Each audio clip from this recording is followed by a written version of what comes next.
Sí que esta mañana me mandaban una noticia de La Razón publicitando mi intervención, cosa que agradezco, y atribuyendo al Grupo Popular cierto malestar por mi comparecencia, por mi vinculación con Más Madrid.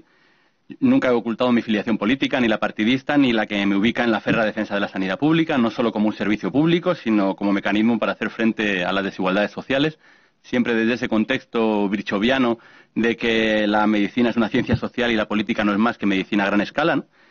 Yo entiendo que haya para quienes militar suena a ejército y no a compromiso, pero desde esa militancia múltiple, continuada, siempre vinculada al rigor técnico y a la honestidad profesional e intelectual, es desde donde muchos miramos el mundo, interaccionamos con la política de partido, pero no nos desprendemos de unas biografías de las que estamos orgullosos, por un lado, y desde las que llevamos analizando la realidad y construyendo propuestas, ¿no? Entonces mi intervención no va a ser un clickbait mediático, sino un decálogo más uno de propuestas que vienen de muchos sitios, especialmente de sitios de esos llamados independientes a los que se les ha girado la cara desde la consejería en muchas ocasiones, negándose a recibirlos, ¿no? Por ejemplo, como puede ser el colectivo AP se mueve, que ha estado generando mucho contenido en los últimos años, y cuyas propuestas creo que harían que tuviéramos ahora una sanidad mejor. Así que bueno, pues comencemos.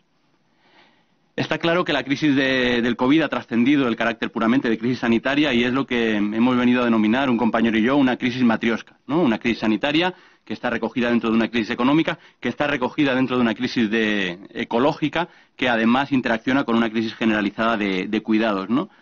Por eso creo que a la hora de pensar en la reconstrucción y a la hora de pensar en la reconstrucción del sistema sanitario tenemos que tener en cuenta esa especie de interconexión, esa especie de red que conecta todas estas crisis para no volver a caer en errores previos. Se ha hablado mucho de la respuesta a la crisis sanitaria y poco de las condiciones que presentó el sistema previo a esta crisis, ¿no? En una situación como una pandemia o una crisis de salud pública, la respuesta que se da en el momento es heredera y dependiente de la situación en la que estábamos con anterioridad. Las respuestas no se crean de la nada y por ello mirar al sustrato es igual de relevante que mirar a la respuesta en sí. Pero de eso podríamos hablar después, si acaso. El aspecto en el que me voy a centrar estos minutos va a ser el de la atención primaria. Después podemos comentar, si queremos, algunos casos más relacionados con salud pública o con el ámbito de atención hospitalaria. La gran pregunta sería ¿por qué hablar aquí de atención primaria, ¿no? ¿Por qué hablar de atención primaria en una de las pocas comparecencias dentro de esta comisión de recuperación que se va a destinar al ámbito de la sanidad, ¿no?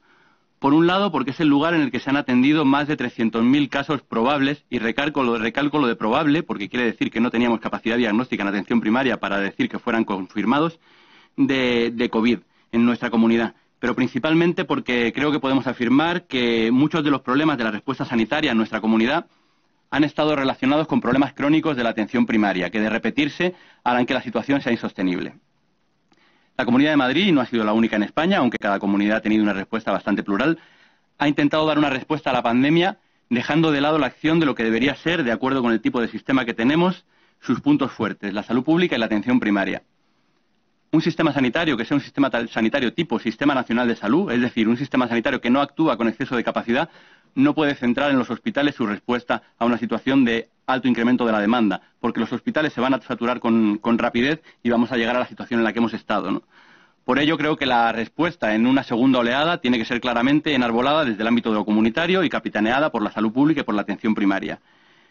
En relación con lo primero, desde que se recuperó la Dirección General de Salud Pública y con los datos existentes en la estadística de gasto sanitario público publicada por el Ministerio, desde 2016 el gasto en personal en salud pública ha ido cayendo. En atención primaria, y podemos retomar lo que ha comentado antes el doctor Mayol, en palabras del doctor Hervas, la crisis hace tiempo que pasó de ser algo coyuntural y la crisis es algo estructural. La crisis de la atención primaria es una cosa muy repetida y casi es una característica, ya casi más que un problema pasajero. La Comunidad de Madrid no es solo la que menos gasto sanitario tiene como porcentaje del Producto Interior Bruto, o la segunda con menos gasto sanitario como euros por habitante, solo por detrás de Andalucía que tiene en torno a un 40% menos de Producto Interior Bruto per cápita, sino que además es la que menos gasta en atención primaria, es la que menos gasta entre los que menos gastan, tanto en porcentaje como en euros por habitante. Según la última estadística de gasto sanitario público, 147 euros por habitante al año en atención primaria. 147 son también los euros por habitante que se gasta en España en cosmética y peluquería por cada persona. 208 per cápita y por año son el gasto de cada persona en alcohol y tabaco. 147 euros por habitante en atención primaria. La crisis del COVID ha dejado claro que hay dos valores esenciales relacionados con el sistema sanitario que han salido fortalecidos y que son los que quiero recalcar antes de pasar a la parte más propositiva.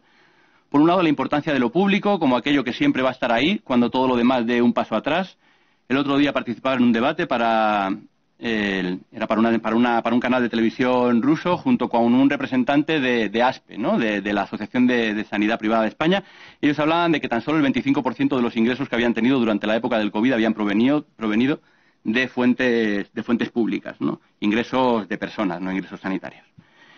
El papel de la sanidad privada ha sido subalterno incluso cuando se puso, digamos, a disposición por decreto ley, no por voluntad propia, bajo el mando de la sanidad pública. Sin embargo, estamos hablando de atención primaria y salud pública y de lo público como ejes fundamentales, pero las únicas partidas de gasto que aumentaron entre el año 2009 y 2016 en nuestra comunidad autónoma fueron la de gasto hospitalario y la de conciertos con la sanidad privada. Estructura, sustrato, lo que comentábamos antes, ¿no? Por otro lado, la universalidad de la sanidad pública. En uno de esos libros que comentaba antes la señora García, el subtítulo es «Nadie está a salvo si no estamos todos a salvo». Creo que seguramente eso podría servir como epígrafe o como título que poner a cualquier intervención que hiciéramos en el marco del COVID o en el relato de lo que hemos ocurrido, ¿no?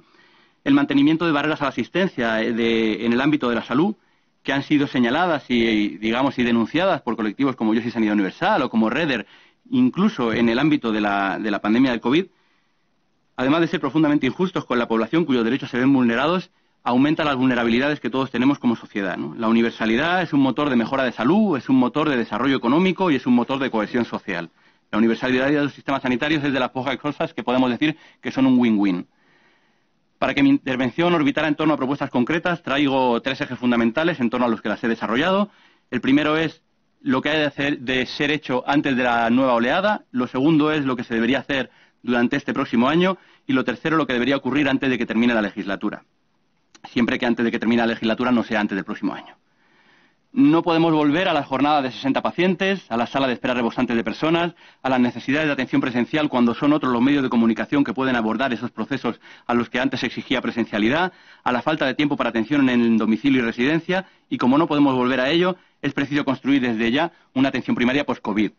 Un marco de atención primaria post-COVID en el que yo no incluyo hospitales monográficos y en el que creo que el refuerzo de la atención primaria va más allá de profesionales sin especialidad, que con toda la buena gana y con todo el cariño con el que los acogemos, creo que tenemos que aspirar a un refuerzo de la atención primaria y especialmente en el ámbito de la medicina que vaya un poco más allá. Antes de pasar a las propuestas, cabe preguntarse ¿para qué queremos estas propuestas? ¿Para qué queremos la atención primaria? Si la queremos solamente para esa función tan cacareada de contención, de ser un muro de contención, entonces seguramente valga con contratar unos cuantos profesionales más, proveerles de equipos de protección y esperar que no se vaya minando su salud y que vayan aguantando. Sin embargo, si lo que queremos es una atención primaria, que no solamente sea primaria, sino que sobre todo sea atención, tenemos que ejercer ese papel fundamental y característico de los sistemas resilientes. Una atención primaria que sea capaz de atender lo que viene nuevo mientras sigue atendiendo todo lo demás. Durante una década hemos estado hablando de sostenibilidad, después del término sostenibilidad parece que nos cansó y pasamos a hablar de solvencia, y ahora parece que ha venido la pandemia y el término que nos ha venido de lleno ha sido el de resiliencia, ¿no? Sobre resiliencia recomiendo leer a Elena Legido-Quaisly, que ha escrito bastante al respecto, y que básicamente uno de los puntos fundamentales es este, ¿no? Cómo conseguimos seguir haciendo lo que tenemos que ir haciendo porque la gente sigue enfermando de lo mismo y a su vez compartimentar aparte en todos los niveles asistenciales para poder atender esto nuevo que nos llega. En este caso, si queremos esto, ser atención y no ser solo contención, vamos a necesitar de un nivel de interés y de un nivel de actuación sobre la atención primaria que probablemente no hayamos visto nunca antes en nuestra comunidad. Entonces, en el primer bloque, el de antes de la próxima oleada, primer punto, garantizar la oferta de contratos de 1 año de duración mínimo a todo el personal eventual ya contratado, así como todas las médicas y enfermeras que van a terminar la especialidad en los próximos 4 años. Viendo la pirámide demográfica de nuestros profesionales, sabemos que los vamos a contratar.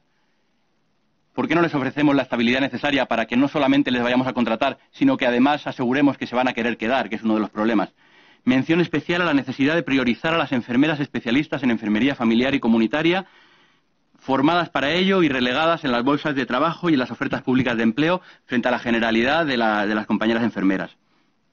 Segundo punto, elaborar un plan que especifique bajo qué circunstancias y de qué manera se realizarán los cambios en el sistema sanitario, especialmente en atención primaria, cuando los casos vuelvan a aumentar, que volverán a aumentar. No hay un plan y ya vamos tarde. El sistema educativo tiene un plan con diferentes supuestos, con diferentes escenarios que nos podrá parecer mejor o peor, pero que toda la gente, no solamente la gente que trabaja en el sistema educativo, sino la gente que vamos a llevar, en mi caso vamos a empezar a llevar a nuestros hijos e hijas al sistema educativo, sabemos y podemos conocer. En sanidad de momento eso no está, y lo que sí que sabemos es que nos pillará construyendo un hospital monográfico, pero sabemos poco más. Es necesario desarrollar con carácter de urgencia la figura de personal administrativo sanitario. Esto es un histórico de las reclamaciones en el ámbito de la atención primaria, especialmente en el ámbito de los administrativos de la salud. Han de tener competencias específicas, han de tener remuneración acorde y han de tener capacidad para ordenar y gestionar la demanda. Han sido clave, pero podrían haber sido mucho más clave y deberán ser más clave en una nueva oleada. El cuarto aspecto, dotar a los centros de salud de la autonomía que se les dio. Intentar huir de esa ilusión de control gerencialista que suele ser muy atractiva desde el punto de vista, digamos, político y gestor, pero que no va a hacer nada bien a la gestión y al manejo de los centros sanitarios. Los equipos de atención primaria tienen una enorme capacidad creativa y de resolución y eso hay que implementarlo y hay que potenciarlo. No puede ser que ahora volvamos otra vez a la cadena de mando de medidas verticales y que intenten homogeneizar. Los centros sanitarios se les dio autonomía, creo que con muy buen criterio se les dio autonomía para autoorganizarse, y acabaron autoorganizándose de formas muy similares porque, entre otras cosas, lo que hicieron fue ir aprendiendo un poco en red. No, digamos, no les quitamos, no les detraigamos esa autonomía. El quinto punto en este último aspecto y último punto en este bloque, dotar a los centros de salud no solo de capacidad para realizar PCR, sino también serologías, pensando que si se confirmara su utilidad clínica, estoy hablando de serologías de sangre venosa por método de ELISA, no de test rápidos, si se confirmara su utilidad clínica, podría ser de gran utilidad a la hora de intentar discernir qué cuadros clínicos son o no susceptibles de ser PCR, de ser COVID y pueden necesitar una PCR o no. Además, y más importante y seguramente lo que más estamos demandando desde el ámbito clínico, realización de un plan de actuación para el abordaje de la época de virus respiratorios otoñales e invernales, dentro del contexto de la pandemia. ¿Qué va a ocurrir cuando cada uno de mis 10 compañeros del centro de salud veamos todos los días 15 o 20 cuadros de fiebre y algo de tos? ¿Vamos a realizar 150 o 200 PCRs en un centro de salud? ¿Cómo vamos a hacer? ¿Cuáles son las medidas de aislamiento que vamos a hacer? ¿Vamos a aislar a 200 por una media de 3 contactos estrechos, pues 600, 800 personas esperando los resultados de la PCR? Creo que eso es un melón que hay que abrir en la Comunidad de Madrid y obviamente en todos los servicios autonómicos de salud y que todavía no se ha abierto, y en eso sí que vamos tarde, pues bueno, porque ya sabemos los que estamos trabajando ahí que ya empieza a haber algún cuadro con fiebre porque hay virus que no se van en ningún momento. Para realizar durante este próximo año, el punto más histórico, comprometer un blindaje de la financiación de atención primaria hasta el 20% a lo largo de esta legislatura, suponiendo al menos 270 euros por habitante, lo cual equivaldría a aumentar el gasto sanitario público hasta 1.350 euros por habitante, que quedaría por debajo de la media española, pero creo que considerando las particularidades de densidad poblacional, podemos estar por debajo de la media española y, a pesar de eso, tener un gasto sanitario solvente y adecuado. Introducir, además, a la hora de repartir el dinero entre los diferentes centros, variables relacionadas con los determinantes sociales. No es lo mismo atender a pacientes con la complejidad clínica y social en el barrio de Salamanca que hacerlo con la complejidad clínica y social en el municipio de Parla, donde estuve trabajando. Sabemos que Madrid es una de las regiones más desiguales del Estado español. Sabemos que Madrid es una de las regiones más desiguales de Europa y sabemos que la desigualdad enferma y mata, ¿no? Aunque entiendo que haya quien piense, dentro del ámbito de las palabras de Margaret Thatcher, que debemos mostrar orgullo por la desigualdad. Séptimo punto, reformar las agendas de atención primaria introduciendo criterios de agenda inteligente. En el año 2020-2021 no puede ser que sigamos teniendo una agenda consistente en X pacientes, ya sean esos X 15, 20 o 55. A nosotros lo que nos interesa es ver complejidades, es decir, que cuando un paciente se va a citar, el sistema informático le asigne un tiempo determinado dependiendo de cuál es su complejidad clínica y social, determinada por unos criterios básicos en base en las historias clínicas electrónicas. El número de pacientes no puede ser lo que siga determinando nuestra carga asistencial. Esto es un histórico, se ha pilotado, no hay mejor momento que este para empezar a ponerlo en marcha. Octavo punto, dotar de presupuesto las reformas y nuevas construcciones de centros de salud que llevan incluidas en el listado de necesidades estructurales más de una legislatura. Hay que aumentar la capacidad. En su momento era necesario aumentar la capacidad. Puede ser aumentando ese número de 150, 200, 300 camas de algunos hospitales que no están implementadas. Puede ser generando nuevas infraestructuras, como puede ser la adaptación del hospital de IFEMA en la última pandemia. Pero lo que no puede ser es que en 4 meses construyamos un hospital monográfico y que yo esta mañana haya estado trabajando en un edificio prefabricado. Un edificio prefabricado que desde hace más de una legislatura completa tiene prometido y incluido en una clasificación de alta prioridad de actuación su reubicación. Ayer tuiteaba algo similar a esto y un montón de compañeros en situaciones similares contaban: lo nuestro es un garaje sin ventanas, etcétera, etcétera, con lo que también esas condiciones tienen relación con la posible transmisibilidad de la infección, ¿no? La arquitectura, en este caso, el fondo contiene la forma, y el fondo y la estructura de los centros sanitarios también determina la capacidad de que los centros sanitarios sean focos iatrogénicos de contagio, ya sean los hospitalarios o ya sean los de centros de salud. Y por último, el ámbito de antes de que acabe la legislatura. Y aquí quería destacar dos aspectos. Por un lado, potenciar el rol de las denominadas unidades de apoyo, que son fundamentales para que no todo pase por dos binomios, el binomio médico-fármaco y el binomio médico-enfermera, con especial hincapié en el papel de los fisioterapeutas para no farmacologizar la patología musculoesquelética, y con el papel de los trabajadores y las trabajadoras sociales para no socializar, para no medicalizar problemas que son sociales, ¿no? No son extras dentro de la atención primaria, sino que son partes centrales de estas, y además habría seguramente que estén así representadas y complementarlas con otras profesiones, como se está empezando a poner en marcha en otros sistemas, como puedan ser, por ejemplo, en Osakidetza. Y el último aspecto de este decálogo sería elaborar un plan presupuestado para el sobredimensionamiento de la atención primaria. En efecto, no puede ser que en verano necesiten contratar 8 psiquiatras en el hospital clínico para suplir un mes. Lo que tampoco puede ser es que los propios equipos no sean capaces de adaptarse a las diferentes variaciones de la demanda y las diferentes variaciones de la necesidad que se dan de forma totalmente cíclica a lo largo de un año, ya sea con los inviernos de gripe, ya sea con los veranos de excedencia, de vacaciones, de lo que sea. Un plan de sobredimensionamiento que permita incrementar la oferta de servicios de atención primaria, tanto asistenciales como docentes e investigadores, aumentar los ámbitos de actuación habitual y la calidad asistencial, especialmente en ámbitos como las residencias de personas dependientes, y dotar al sistema de mayor resiliencia frente a situaciones no esperadas. Y una medida transversal, que ha de comenzar ya, que ha de implementarse más aún antes de que termine el año y que ha de seguir para la próxima legislatura. Materializar el principio de orientación comunitaria de la atención primaria, esa pata coja de los principios de Barbara Starfield que nunca se llegó a desarrollar, con dedicación expresa y reflejada en la agenda de tiempo para las actividades comunitarias. La orientación comunitaria no es una cosa para hacer cuando estemos en calma, sino que es también una parte fundamental en la pandemia. Es una parte fundamental en la pandemia para que las personas y aquellos colectivos que pueden no verse incluidos de forma directa dentro de los comunicados y las comunicaciones y las medidas del sistema sanitario se vean recogidos y vean cómo los mensajes se adaptan también a sus singularidades, tengan un mayor enganche con el sistema sanitario, y además ese enganche entre lo comunitario y los servicios sanitarios se tiene que hacer en atención primaria. Es clave y es estratégico para que esta historia salga bien. La historia del COVID, pero también la historia de que la Comunidad de Madrid sea menos competición de Madrid y sea más Comunidad de Madrid. Decía recientemente el relator de las Naciones Unidas para la extrema pobreza que si se pudiera solucionar la pobreza con planes estratégicos y voluminosos informes, España estaría a la cabeza. Podemos decir lo mismo sobre la reforma de la atención primaria. A la atención primaria le sobran planes, proyectos, estrategias, marcos, y le falta determinación política y presupuesto. El hospital tiene una capacidad innata para captar fondos, porque tiene un capital tecnológico y medicamentoso que hace que el dinero vaya para allá.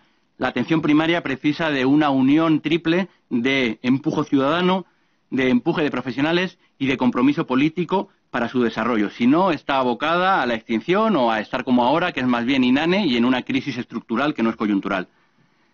Todo esto precisa de financiación, pero a la financiación hay que poner un apellido. Todo esto precisa de financiación pública. Aunque algunas de estas cosas también se pueden hacer sin ningún tipo de incremento presupuestario al día de hoy y prepararlo para mañana. Sobre la relación entre gasto público, crisis y salud, tampoco me voy a privar de decir algo. Mucha es la evidencia al respecto, y no son las bajadas de impuestos, ni las directas ni las que son mediante exenciones, las que mejoran la salud de la población. Decía David Stackler, investigador en temas de políticas de salud y de sistemas sanitarios, que la recesión puede dañar, pero es la austeridad la que mata. Si bien ahora hemos logrado, mediante las medidas de confinamiento, digamos, ahorrar muchas muertes que podrían haberse producido, es ahora cuando llega el momento de las instituciones para realizar esa expansión del gasto público que consiga que el daño que la recesión económica va a producir sobre la salud de la población se vea totalmente amortiguado. A este respecto hay medidas como el ingreso mínimo vital que hará seguramente un mayor impacto sobre la salud que lo que pudiera hacer yo. Ya voy terminando. No podemos tener un sistema sanitario de pandemias de forma estructural, porque la pandemia, afortunadamente, esperemos que sea algo coyuntural, aunque sí que sabemos que las causas de la pandemia descansan sobre aspectos estructurales de nuestro modelo económico y de nuestro modelo político.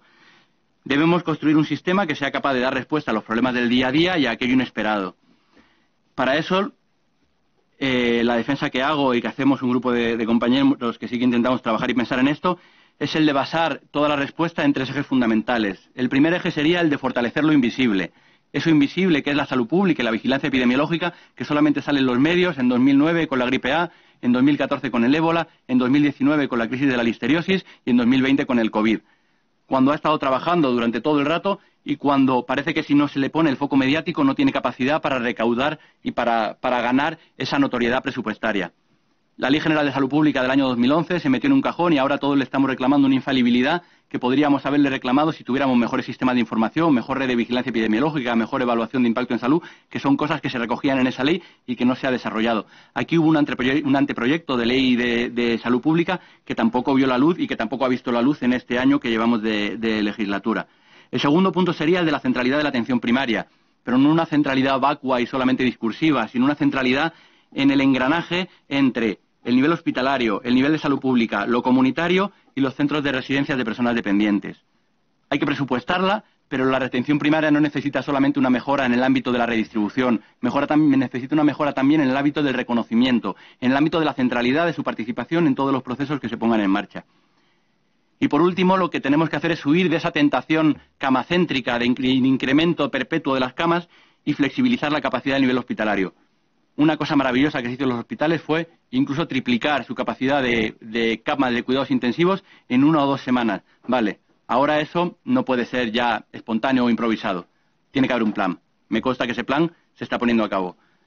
Ahora bien, las nuevas reformas, las nuevas construcciones hospitalarias que se lleven a cabo tienen que tener en cuenta que la arquitectura sanitaria juega un papel fundamental a la hora de conseguir que los sistemas hospitalarios sean flexibles. No es solamente un tema de voluntarismo o un tema de gestión profesional, es un tema de que la estructura que nos contiene nos permita transformar esto que ahora era una cama de hospitalización o una unidad de día en una unidad de cuidados intensivos.